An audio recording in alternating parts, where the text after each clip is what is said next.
November 19th, 2009. You're listening to The Infidel Guy Show.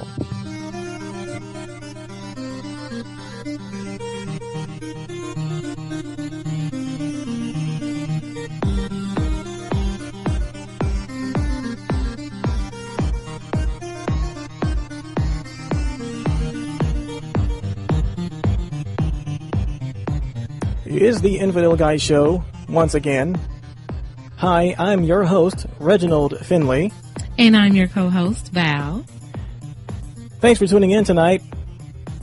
We have with us, standing by on the line, Edward Winston, who's going to be talking to us tonight about Zeitgeist. Many of you are familiar with the internet sensation that has rocked the free thought world called Zeitgeist. But believe me, it really has become something like a cult phenomenon. A number of believers have contacted me over the years, over the past 2 years or so, saying, have you seen this movie? It's totally blowing me away, opening up my mind. And I love to say, well, yeah, it's a great primer for those who are unfamiliar with different ideas about religion, but I'd be very careful about taking it all as gospel. And some people find that surprising that I'd even say something like that. They're like, why would you? Yeah, it's like, shouldn't you agree with what the video says? Don't you agree with it? And it's like, no, I don't really agree with everything that's in the film. So, speaking of which, our guest tonight, although I doubt this person has very much scientific data that tried to attack me, but Edward Winston is our guest tonight from Conspiracy Science. You can check out his website at conspiracyscience.com. Yes, very good website. Yes. He's on today to discuss his critique of the film Zeitgeist, and he talks about other things as well at his website that you might want to, he'll tell us a little bit more about. Welcome to the program, Edward Winston. Hey, how you doing? Hi, glad to have you on board with us tonight. Tell us first about how you decided to come up with this website, Conspiracy Science, and maybe some of your background. Well, can you hear me? Yeah, we can hear you just fine. Up there, okay. Years ago, a friend of mine who is also an atheist, I'm an atheist, should bring that out right now. Okay. So, he sent me a link to the movie when it was only about a month after it came out on the internet, and he said you should check this out. Part one of the movie is great. It's pretty much seals the deal for proving that atheism is the only way. I was like, well, I got to see this. And then right off the bat, I realized that a lot of things were factually wrong with what they were talking about. And I was just pointing out to him on the internet, like, this is wrong, this is wrong. Since the 9/11 stuff, I'm like, what the hell is this? Right. And the arguments, and the arguments are just silly, aren't they? I mean, it's like the same kind of critical thinking they use to analyze many religious claims. They don't apply some of those same standards to some of the more, historical claims that that give them support, alleged historical support for what they claim. It's amazing. Yeah, and then what happened was he has a friend of mine. His name's Eric. He sent me several other people to talk to me because they liked the movie too, and he wanted, that he was like, tell them what you told me about it. And eventually, I just said, I'm just going to make a file, like an HTML file, with all the information on it. And then I got a lot of requests for it, and some emails about it. So I thought, I'm going to put it up on the internet. And instead of getting something like, zeitgeistiswrong.com, I decided to get something a little more broad in case I wanted to debunk other stuff in the future. Right. Because at this point, I was never a debunker. I mean, I was always skeptical. And growing up, I was raised in an atheist family. My parents are both atheists. Oh, man, you're lucky. So I was given a kind of, skeptical view of the world from the very beginning. Nice. And so I never felt the need to go out and debunk anything. And I always liked conspiracies. I mean, they're just really fascinating to me. So I had known about Alex Jones, and I had seen all of his movies up to that point, but I never, debunked them or argued with anybody about them. I was like, when I went to go look for information about these movies, I found out for the most part there was absolutely nothing from the opposing side. Absolutely nothing. I was like, hell, I'll do it. Nothing else to do for the most part. That's what I did, and that's how I started the site. Oh. Well, and now I'm sorry. No, go ahead. And now I'm trying to expand into not just conspiracies, but regular misconceptions. Like I just got like a whole AIDS site article up, and misconceptions and regular myths.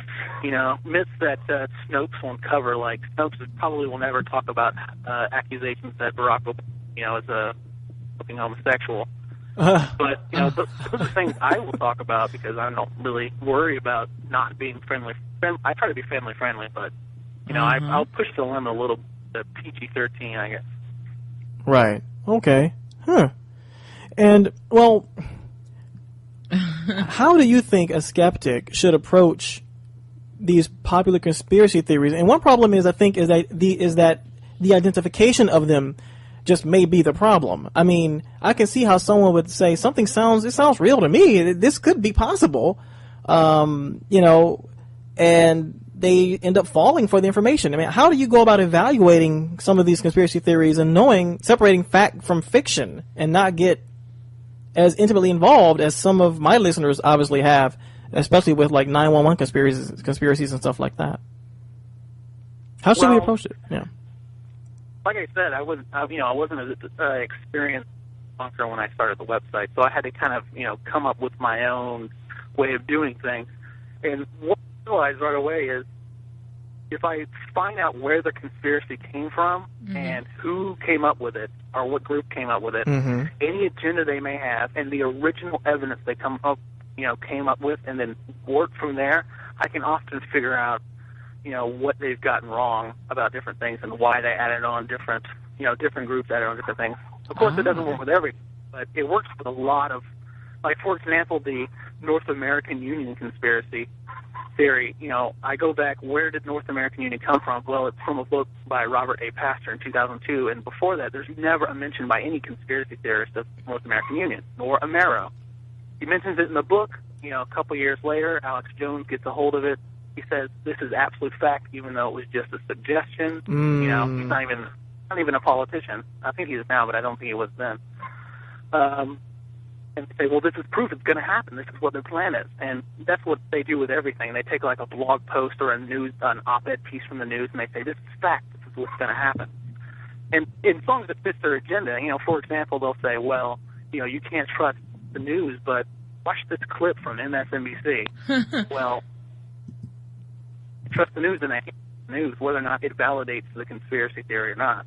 And so usually the route to take is just looking at where these things come from. And, if you do that, you tend to find out exactly why they have an agenda for it, and that while people, going out on Facebook or whatever talking about the conspiracies may have, good intentions in mind to, notify people of what's really going on, but the people who started these things usually have money or political gain or fame involved with making these things up or imagining it, whether or not they realize it. Right. Well, let's talk about some of these things then. Let's go into Zeitgeist. That's one of the primary reasons where we're here tonight. First of all, talk to us. What is this Zeitgeist movement? Is there such a thing, first of all? And if so, what is that? The Zeitgeist movement is a group started by the same person who created the films, Peter Joseph is what his pen name is, and he created the group as a way to express the ideas that were put out in the second movie and in the third film, which is available on, the zeitgeistmovement.com. Oh, okay. And it's a way to help promote not only the movies as well, but also the concepts behind a unrelated project called the Venus Project, which is a kind of a pseudo-utopian artistic dream kind of thing. I mean, they don't really have any kind of specific ideals or accomplishments laid out. And I think that's what the Zeitgeist movement is trying to do, is trying to set these things up and have a plan in how to establish the Venus Project. Wow, okay. Now, Zeitgeist is composed of a number of parts to it. I believe part 1 talks about the origins of Christianity, part 2 talks about 9/11 truth, and part 3 talks about the federal government and banking systems. Yeah, the banking system and things like that. But let's first talk about the origin of Christianity. Now, a lot of this stuff sounds pretty good to one who is really looking for that, that, what's that term looking for? That one single thing that just knock Christianity out of the box. It sounds like this has got to be it. What is the primary argument that the Zeitgeist is using about the origin of Christianity? It's essentially that Christianity took the various rituals and beliefs from other religions, namely Egyptian, Greek, and a few other, Roman, and a few other things. Right, which could be possible, yeah. Which I can get into that in a second. Which is true. They did take from other religions. The problem is, instead of pointing out the actual religions they took from, such as the Babylonian set of religions, or the Zoroastrianism, right, those two primary things, instead of pointing out those, they talk about completely unrelated things. I mean, if you talk about Zoroastrianism and the Babylonian faith, where you have essentially the rise of monotheism and the two roles of good versus evil, right, of having both. And with Babylonians, you had the Great Flood, you had angels, these kind of things, and if you take these things, put them together, it's obvious where Judaism got them from, and you can find out how Christianity kind of changed and dropped some things, and it's not that hard to figure out where this stuff comes from. I mean, it's anyone who really wants to look into it. I mean, a lot of it's right there in the Bible. I mean, I've read the Bible 3 times in my life, and it's all 3 times. You start to realize everything from the first part, the Old Testament, becomes kind of like a buffet with what they want to take out, and they put it into the second part, and they add in some stuff from this guy Jesus, and that's basically what it is. And instead of pointing out things like that and what's actually wrong with Christianity, they talk about Horus being the sun god, which he wasn't. He was the god of the sky. Right. Yeah. And they bring up that's right. Ra was the sun god. This massive list of popular things that are popular of every religion. Like raising from the dead. Wow, that's something no one would want to do. That's something everyone is interested in, and especially ancient people who had no concept of medicine or anything, or why life is, what is life. So, it's common and popular to believe that the sun is, maybe the sun did create us, or maybe the sun is a powerful God because it brings us daylight and brings us light. But that doesn't mean Christianity had to steal these things. Christianity didn't have to steal from anyone. I mean, it had its own history set up with Judaism, who did take from earlier beliefs.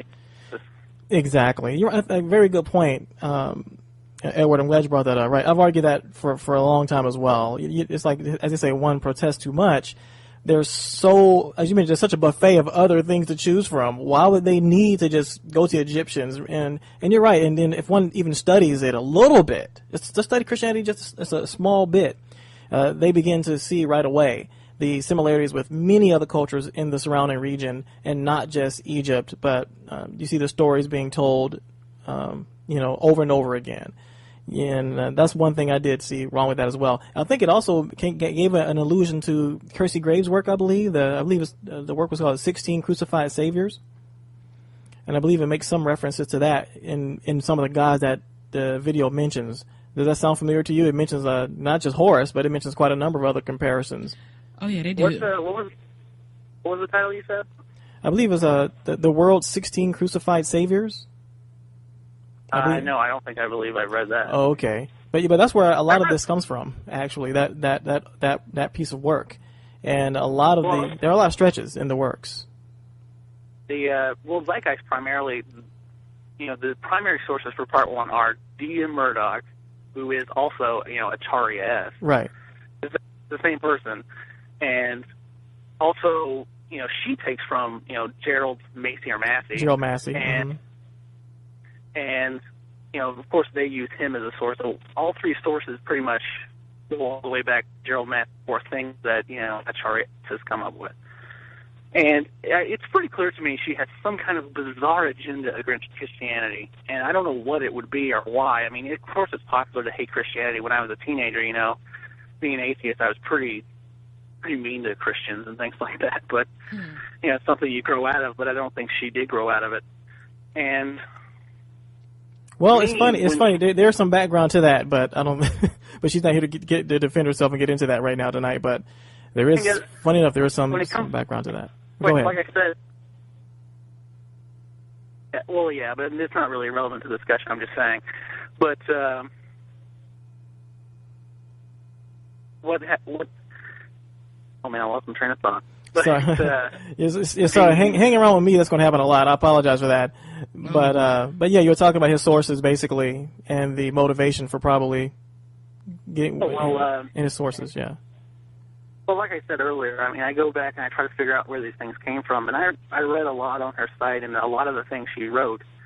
And what was striking to me is she made all kinds of claims about her education and things like that, and that doesn't really what concerns me. But the fact that she says that she's fluent in Greek and Hebrew, yet makes the claim that God's Son equals God's Son, S-O-N. When we know etymologically that's not quite right. It's absolutely impossible, especially in Greek and Hebrew, especially Hebrew. Right. And they sound similar in English and other Germanic languages, and a little bit of in Slavic languages, but for the most part, outside of Indo-European languages, they do not sound the same at all, and they have no linguistic similarity. That's a good point, because the Greek is helios, and then in the Hebrew is like shamash, or even Akkadian, it's shamash, and that's interesting. Huh. I didn't think about that. But okay. That to me, that signals that, if she, even today, she still promotes that. Yes. And it says something's wrong with her, at least the foundations of what she's, her discoveries. And she'll, use Gerald, was it Massey, you said? Yep, Gerald Massey. Mm-hmm. As a secondary source, and almost never uses primary sources. But when she does, like, for example, she references, essentially the story of heaven and hell from Christianity as being played out in the Book of the Dead, and references where it's at in the Book of the Dead, and it's nowhere in the Book of the Dead. Egyptian Book of the Dead, things like that. Oh, and that's a shame. Where's she coming up with? And I'm not necessarily saying she's lying. Maybe she's embellishing, or maybe she's getting her sources directly from, Gerald Massey, and he was lying. But there's definitely something wrong with it. And when it comes down to it, like I said, I mean, it's not hard to, debunk something like Christianity if you really want to. Right. You don't need to actually lie about it, and you don't need to make things up, and you don't need to, claim that Christianity stole from both Buddhism and Egyptians. I mean, come on. I'm willing to say, they took a lot of things from the previous Roman faith when it came to Rome, obviously. I mean, but they didn't need to take all these other aspects of, you can't say, well, this religion has, recurring life and death, so therefore, it must be taken from them.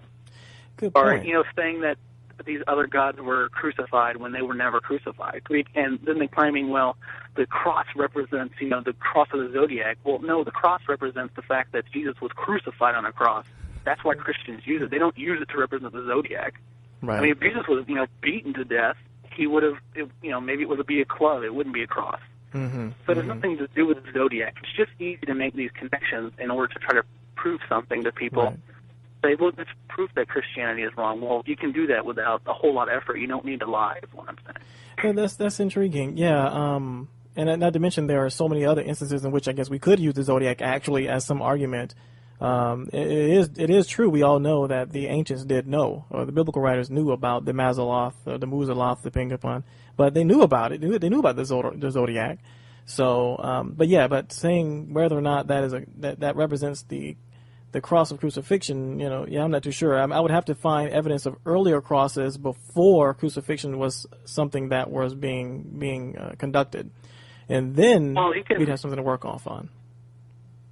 There's evidence of crosses being used all the way back, to the Neolithic era for, a variety of reasons. It all depends on what the local population believed it to represent, Right. And it was used as a representation of, two cross sticks, usually maybe in an X form, actually, would be used to represent the mark of someone who was buried, thousands of years ago. Right. In Europe.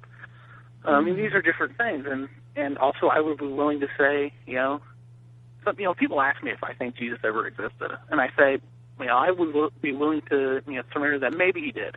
Right. But I really doubt it. That's what I say. I really, really doubt it. At least not the person who is mapped out in the New Testament. Right. That person. That's the same thing I say. Interesting. I say the same thing. Also, quickly, another cross is the Ankh, a form of cross with a circle on top, which is a symbol of fertility and eternal life, because fertility equals eternal life in some respects. So, but yeah. And again, at the same time, but you're not saying it couldn't. You're not excluding the idea that it could have possibly been an amalgam of different ideas that managed to perpetuate these kinds of symbolisms and beliefs, but stating that they were just one source and it's stolen, that's a bit of a stretch, correct? Yeah.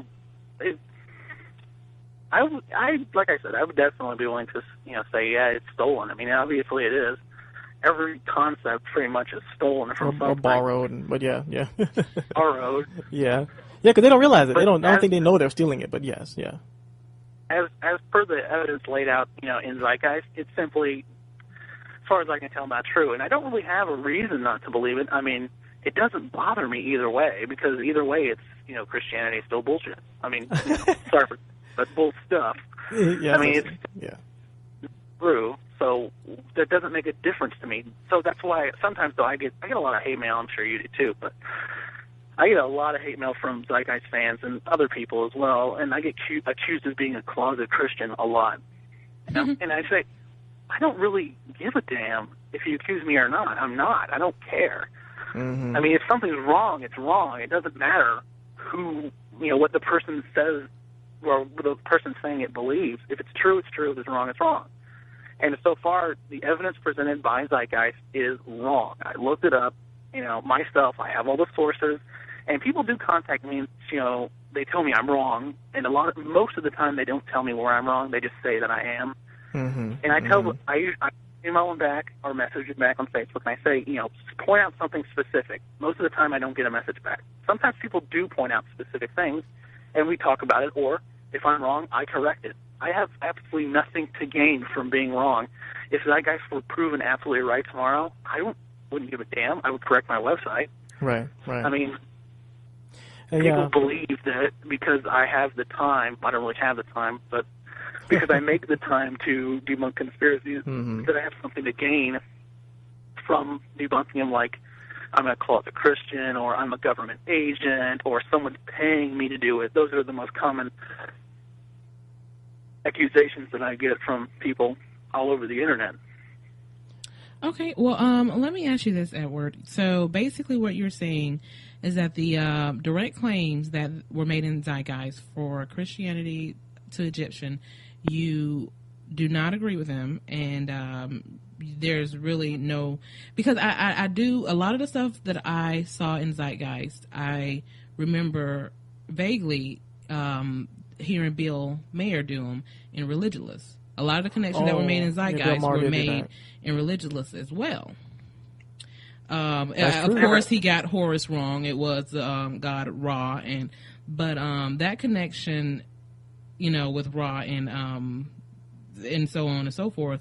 Some of it was, it touched a little bit of truth. And that's what we got to be careful about, don't we? Right. And it seems like it was truth mixed in with fiction. Yeah.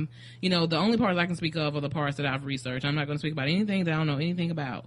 So, but what I'm asking you is that, did you find any truth in part one of Zeitgeist?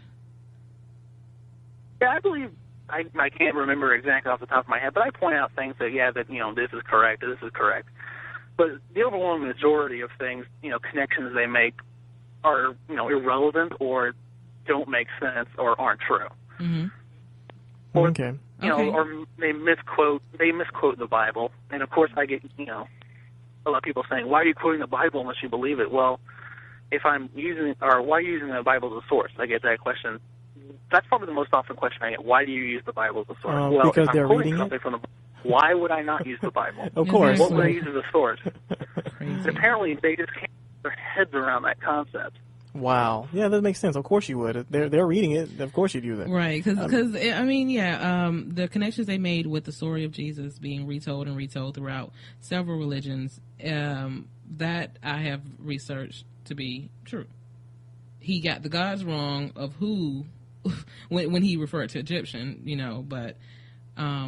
You're talking about just a recycled Son of God character, you mean, being... Is that what you right, mean? the resurrections and okay. so on yeah, and yeah, so forth. Yeah. Not Jesus himself, but yeah. Right. The whole, the story of Christ, and a couple of similarities exist within more ancient religions than Christianity. Of course, I think you talked about that. I think Edward talked about that a little bit. It was like that, but it was just so not unique to Christianity. Right, and that's what that's what I like to know too. Is the problem that they made the direct reference and said that Christianity stole from Egyptian, or is that the problem? Is that Zeitgeist is claiming that Christianity only stole from Egyptian and they didn't reference anything else? A lot of the claims made to say that Christians stole from the Egyptian aren't correct, mm-hmm. or they are things that were exactly the same across the whole of Mesopotamia and beyond. For example, something being exactly the same in Egyptian, the Egyptian faith, or exactly the same in the Babylonian faith. Well, who's closer? The Babylonians. And of course, that's who they took it from, if they took it from anyone at all, or they just didn't come up with it on their own. I mean, it's not hard to sit down and mix things up, come up with why the sun shines or whatever, and especially if you come from a very similar culture as people around you, you're going to come to very similar conclusions, or you're just going to borrow it from them like, oh, that sounds good to me. Right. 888-503-0802. You're listening to the Infidel Guy Show. Remember, if you have any questions or comments, please feel free to type those in the chat room. We only have 20 minutes until the top of the hour and the end of the program. Yes, time is flying. Oh, sure. Again, the number is 888-503-0802. I'd like to move on to 9/11 truth. Guess so. Please. Yes. Could you summarize for us what Zeitgeist is saying about the 9/11 event? Well, it's pretty much the same thing as that was in the first movie, Loose Change. It's the basic 9/11 conspiracy theories. Nothing too advanced, but the basic stuff that I think all of us have heard, that 9/11 was a conspiracy directly committed by the government or something they let happen. It doesn't really let on in the movie. And it talks about the Pentagon and all those things like that. I mean, it's stuff that you can just go Google. I mean, I've done so much 9/11 stuff, I'm actually having a hard time remembering exactly what was in the movie. Oh, understood. We had to get to specifics. No problem. I think we have plenty of stuff to give you.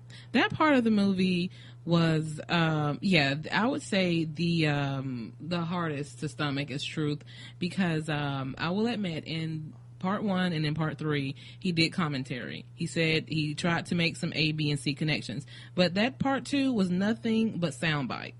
It was a whole bunch of media clips. I've seen a lot of conspiracy theorists say that, he just took it from Loose Change. I don't know where he got his stuff, but it wouldn't surprise me if he just took it from another section, another movie rather.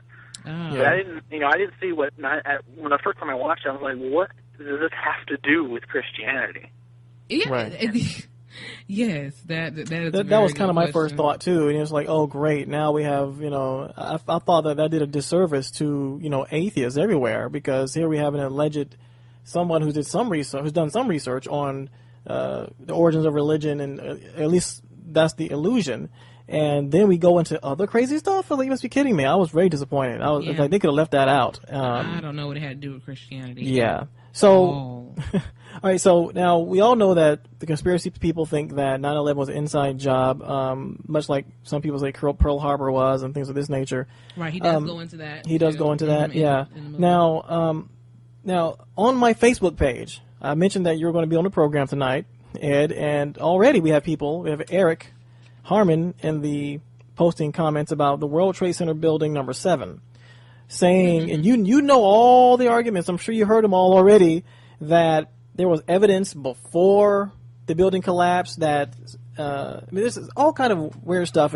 And again, if Eric, if you're listening, if you want to call in for a moment, go ahead and call in if you want to, but it seems that we're kind of picking and choosing the data we want because we already have an inclination toward a particular side. And go ahead. I think an important issue here is, they ignore things like, well, okay, we've been pretty much debunked on the Twin Towers, so we'll talk about World Trade Center 7. That's all we'll talk about. Well, the point is to prove that if we can prove that to someone that the World Trade Center 7 was, blown up for whatever reason, then automatically, even though they've been previously debunked, the other conspiracy theories become true. Mm-hmm. So it's a way of sneaking in and trying to say, oh, well, look at World Trade Center 7. Does it matter if it was blown up on purpose? No. The fact is there was nobody inside of it when it fell down in the first place. So, interesting. And it all comes back to saying, well, Larry Silverstein made, X billions of dollars, but the fact is he actually had to pay twice as much as he got back in insurance and fines and all kinds of different, property problems. I have it all detailed on my website. Interesting. And, I don't really... Two things that I don't talk about anymore on my website, really. I don't really go into 9/11 and I don't go into Zeitgeist because I'm so sick of both of them for the last 2.5 years. Mm-hmm. On 9/11, and Zeitgeist stuff. So I only talk about it when I have to. I haven't even updated my 9/11 section. There's so many new things that have come out that are crazy that I haven't added. That's a very good point. You're right. I mean, I love what you said earlier, Edward. It makes a lot of sense. You're right. I mean, if the government planted these, if it was a controlled demolition by the government, which they believe the government planned all this anyway, they could have blown it up while people were in it to really make an impact. You're right. Well, blowing up an empty building, whoop-de-doo.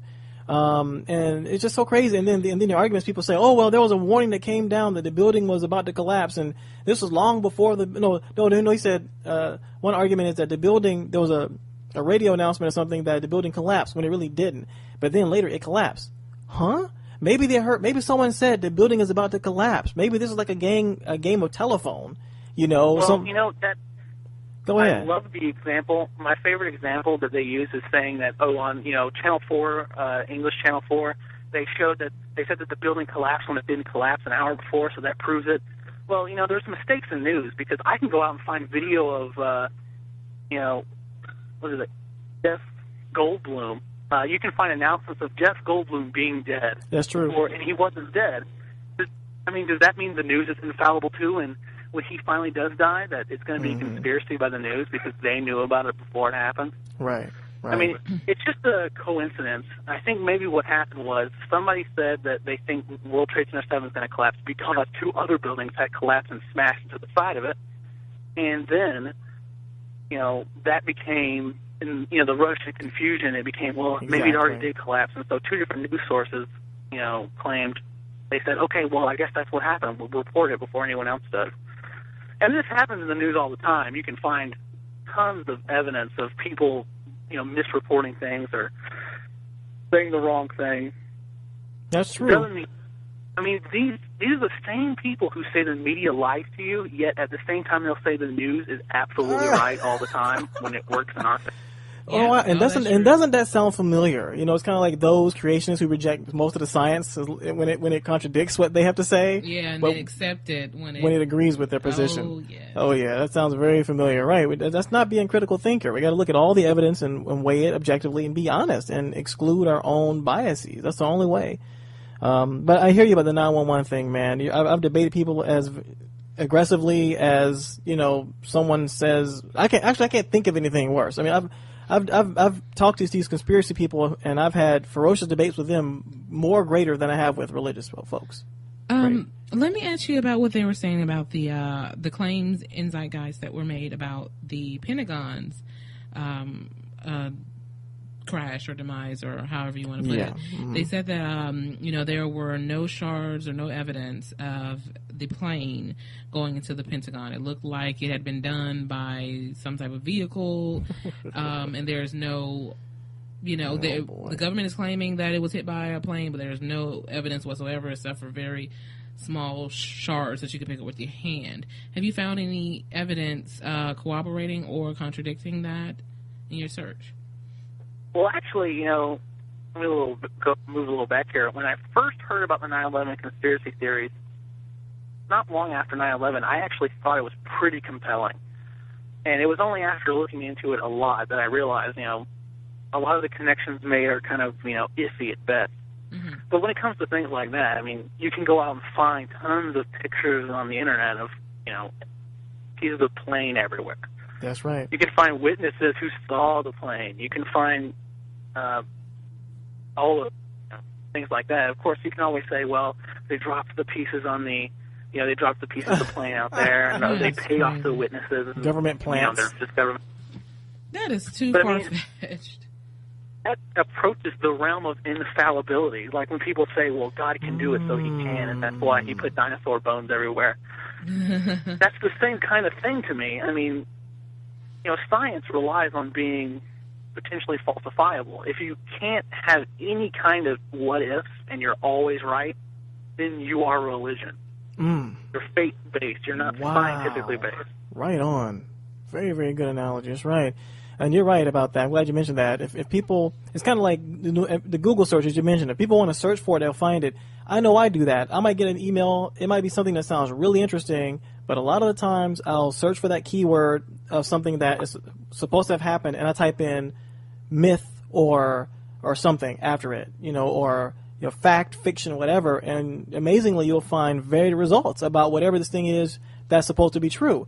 And I wish more people would do that. And one good site I want to recommend here is also Snopes.com. Yeah, you mentioned that earlier. Oh, yeah. Mm-hmm. Okay, you did. Okay, so many of my family members I've had to send to Snopes and UrbanLegends.com because they believe in the most silliest things. If they just would learn how to use a search engine, they'd see the pictures of the fuselage.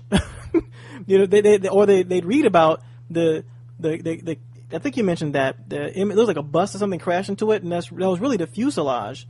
One of the fuselages of the plane, crashing into the. But anyway, go ahead. I know you got some more stuff out. Yeah, because there's not enough time to. I want to get to part 3 too, because some of the stuff they mentioned about us going to the wars and how they were cars were very interesting. But I want to ask one more question about part 2. They had a clip of Bush at a press conference, and a reporter asked him, why wouldn't him and Cheney meet at the with the 9/11 Commission separately, as the commission had asked, rather than together? And in the clip, Bush sidestepped that question. Do you remember what I'm referring to? Are you familiar with that? Yeah, I know what you're talking about. When I saw that original on television, I actually thought at the time, is Bush really think he's stupid and can't, talk on his own? And really, that was the point. I think there was a whole lot of incompetence that happened before and on 9/11, and I think the Bush administration really was just trying to cover their ass. And I think that has, caused more, conspiracy mindedness than anything else. Good yeah, point. They contributed to it. Good point, because they might have been trying to cover up some stuff because they wanted, like you said, they wanted to cover their own asses. So it's possible they might have tried to do some cover-ups. Yeah, that funny episode of South Park when it was all this convoluted these actions, and they were saying the government did 9/11 and at the end Bush shot somebody, and he was like, yeah, we did contribute to 9/11. All the conspiracy theories that are out there, we put them out there to make you think we didn't do it, but we really did. It was so crazy. That's funny. Wow. So yeah, the whole interview thing, you think that was due to incompetence, Bush not being able to. Okay. Like, also, other than the fact that I was raised in an atheist household, as already discussed, I was also raised in an anarchist household. I mean, my parents are both anarcho-syndicalists, and so I was always given a huge mistrust of the state. So that's why at first when I heard about the 9/11 stuff, I was like, well, it would seem possible. I mean, the state's capable of anything. Right. And I knew, growing up, I was always taught about things like, COINTELPRO and the Black Panther Party and all that stuff. I mean, I grew up on that. So I knew the potential of government to do evil things. And so, that's why I was so willing at first to consider it. And then the more I looked into it, it's not true. I mean, not at least not in the way, they lay it out. It's definitely not. Okay. All right, well, I guess, and lastly, we only have 6 minutes. The Fed. Yes, get into part 3. That was rather interesting as well. It's like it's so interesting that you almost want some of this stuff to be true because of the implications, because of what it would mean for our country, and but hey, like you said before, truth is truth and fiction is fiction, and sometimes it's not hard to debunk if you just look for the real evidence. And what is part 3 talking about? Edward. So the primary part of Part 3 is that, the Federal Reserve puts people in debt by creating a perpetual money supply out of nothing, and that the income tax was created so that they could pay off the the debt that came out of nothing with money that apparently came out of nothing too, and basically keep people enslaved because, they're enslaved to debt. I mean, that's basically the whole point. I mean, it talks a little bit about, Vietnam, World War II, and things like that, but that is the majority of focus of Part 3. Right, and the reason they talk about these wars is because they tie it in to money funding the wars. They're saying we make money off these wars, so that's why they were coerced and provoked and started so that we could that's a very make common the rich claim. richer. Mm-hmm. So what have you found debunking some of this stuff in Part 3? Well, I knew about a lot of the things presented in Part 3 because I was familiar with Alex Jones, another conspiracy theorist, his work. And a lot of the things what is in Zeitgeist actually originate from 2 places. That is the stuff about the Federal Reserve, things about income tax, and the things about one world government. Mm-hmm. All those originate from 2 primary places. One is far-right militia movements in the 80s and 90s. And the other are evangelical Christians who think the Antichrist is going to come and create a one world government, one currency, blah, blah, blah, blah, blah. Yeah. And those are the 2 primary places these things come from. And you can find 20 years ago, you can find these people talking about, or 25 years ago from the John Birch Society, they're saying there's going to be one world government. They're doing it right now. Well, that was 25 years ago, and they're still saying today it's coming right now. Just like Jesus is coming, basically. In the day. Get ready. I'm sorry. No, go ahead. It's the same thing they've been saying for a long time, and a lot of it originates, going back even further in the 1960s and 70s, is from the rise of the neoconservative movement, the rise of evangelical Christianity, again, in the United States. Prior to that, you didn't have fear, really, of these goofy little things. Back when the Federal Reserve Act was passed, a lot of the conspiracy theorists claim that only 3 people or whatever voted for it. The fact is the majority of Congress was there. The majority of people did vote for it. It passed. And later on, 2 of the people that are talked about the most are Congressman Louis McFadden and also Charles Lindbergh, not the pilot. And both of them tried to establish a impeachment of the people who started the Federal Reserve Act because they believed that the Federal Reserve was a Jewish international conspiracy to undermine the integrity of the United States. And this is all where the Federal Reserve starts. It started with anti-Semitism. Of course, now I wouldn't say that people opposed to the Federal Reserve are anti-Semites. They're not. They don't realize where this originally comes from. And there was a vote in the Congress to impeach Woodrow Wilson and various congressmen. And out of the 408 people that were in Congress, 8 people voted yes with Louis McFadden and Congressman Lindbergh. That's how much people thought they were crazy. Okay. I think Ron Paul gets better votes than that in the Congress with his unpopular ideas.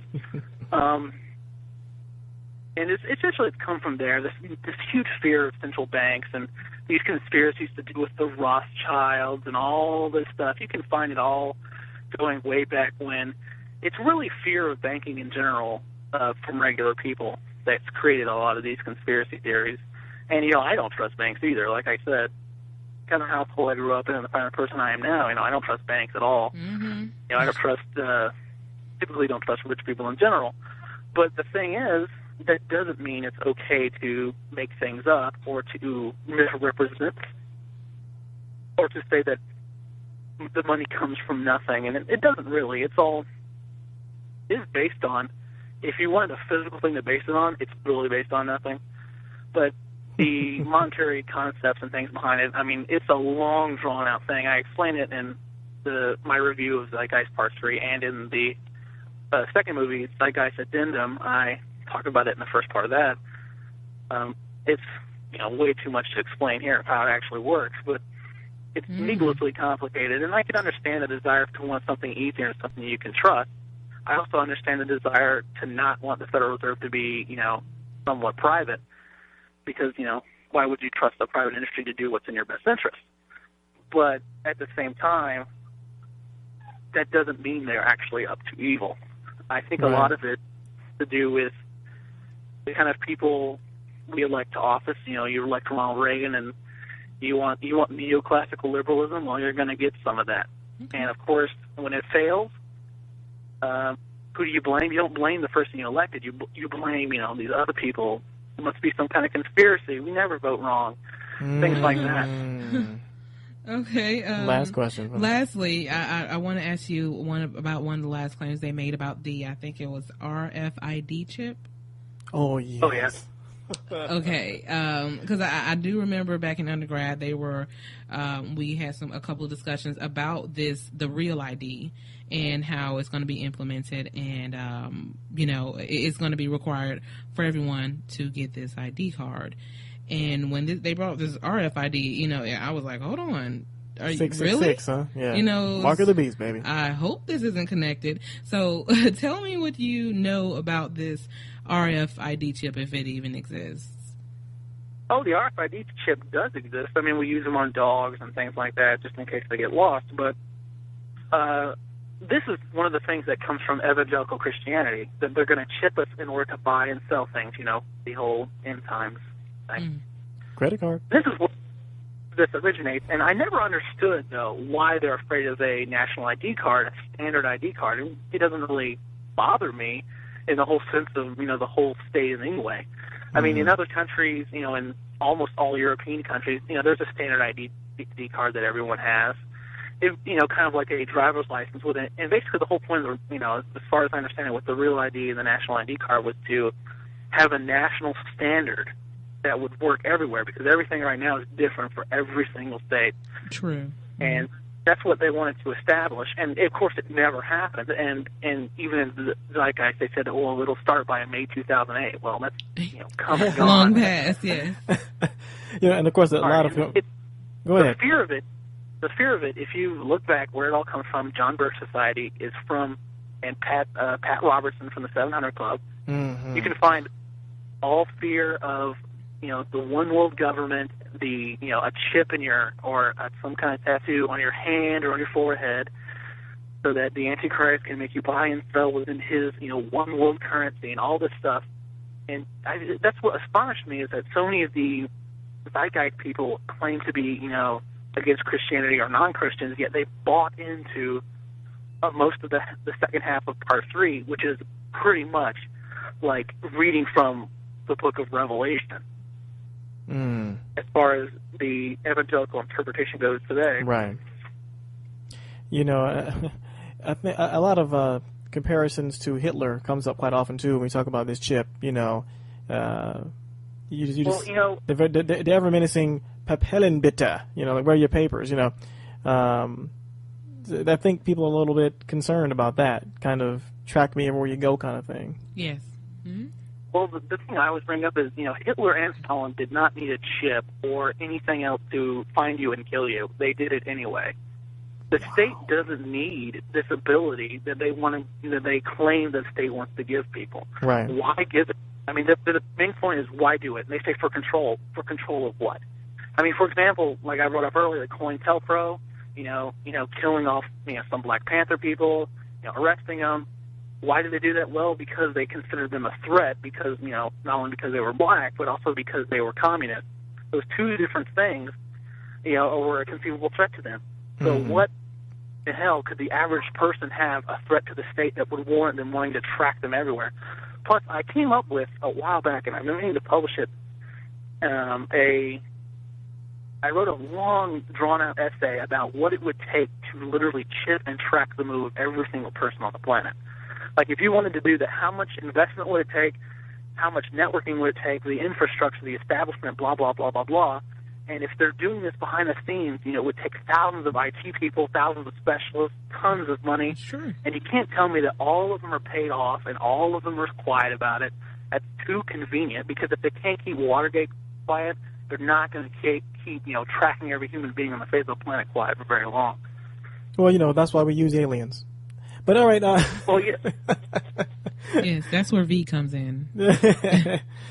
Well, unfortunately, we're out of time, but, oh, man, we could have you on for much longer. Edward Winston, thank you so much for appearing on the program with us tonight.